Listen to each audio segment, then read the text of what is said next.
I'm Sophie McGann. I'm Connor Kersey, and we just got back from summer mission in Slovenia. So I grew up traveling a lot with my family. In fact, most people know that we've been to all the continents.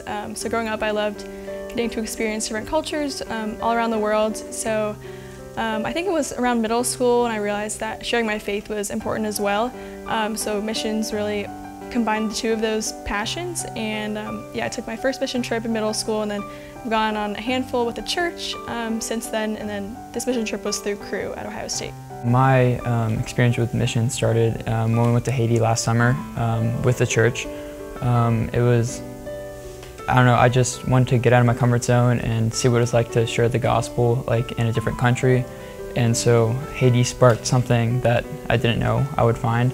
I just have a love for sharing the gospel with people from different nations, and so that really gave me some interest in Slovenia. Slovenia seemed like a really cool option. I personally haven't been anywhere like it, so I thought it'd be a great place to go. So most of our time was spent speaking with college students at their university, which unlike here in the US, their buildings are spread out all around the city, which was pretty cool. But we spent most of our time on campus just sparking up conversations with the Slovene students, just to get them thinking about faith, because it seemed like that's not something that they ever discuss or think about. The people there are spiritually dead, which is very sad, but there are people there that do want to learn more about the Bible and want to learn about Jesus' name, and our goal was to find those people ultimately and get them involved with that organization so that they can start learning how to spread their faith throughout their own country. Most days we would just pair up with a partner on our team. I tried to pair up with a different person each day. And then we'd pick a campus to go to around the city, and then we would just kind of approach students who are sitting by themselves, because we found that maybe when they're by themselves they're more open and willing to actually share how they feel. And we'd approach them and just say that we're on like a cultural exchange and we're from America, and that was usually appealing to them, and that we were hoping to just get a glimpse of what students there think about spiritual life and things like that. A lot of the times people would say something like, I haven't had this deep of a conversation even with my own family, and like I've never talked about something this deep with a stranger, things like that. Because Slovenia describes themselves as a Christian nation, but we found out that only 0.1% of them are actually evangelical Christians. So it's really big in their families, and families force their kids to go to church just for the reputation in the villages and things like that. So most of them just have like a bitter taste of Christianity. God showed up in many ways in many different areas while we were there. One way was within the Slovenes' hearts.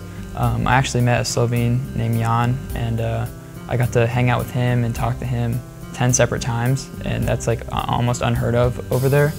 And eventually we got the opportunity to do a Discovery Bible study with him. He actually ended up giving his life to Jesus, which was it was just great to hear. I got emotional that night, and it was just really cool to see that. Yeah, I think for me one of the highlights was just one of the conversations I had with a guy who was actually not a student, but we were doing beach ministry for a week, and he was just a toilet attendant. So he'd give people the key when they wanted to use the bathroom. And first thing he said was, "My name is Alir, and that means freedom."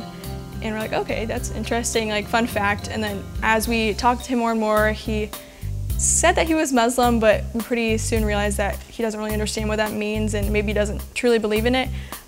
So then just towards the end of the conversation, we got to share the gospel with him, and definitely for the first time, he actually gave us a high five afterwards and said, wow, like that made a lot of sense. Like I've never heard that before. I think looking back on it, I realized that one of the biggest changes that happened like in my own heart was that like I knew what I needed to do as a Christian, and I would like the rules and all of this, and I would strive to do them, or to follow them, and just be like a good Christian, whatever.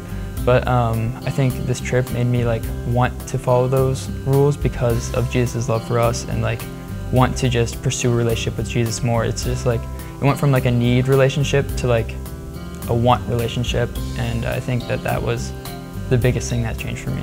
I just became a lot more comfortable sharing my faith. I've actually started some Bible plans on the Bible app with some of the Slovenes that I've met, so that's just a really cool experience because many of them didn't even read the Bible before we came.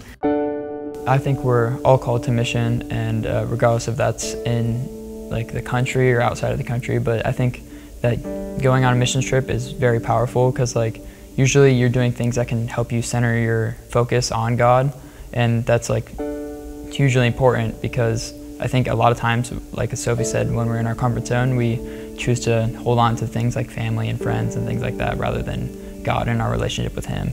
And so when you're on mission, you can just spend all of that time that's used to focus on those things and just focus directly on God. And so I definitely would recommend going on a missions trip because I think that's where I've grown the most, and that's where I think everyone else could grow as well.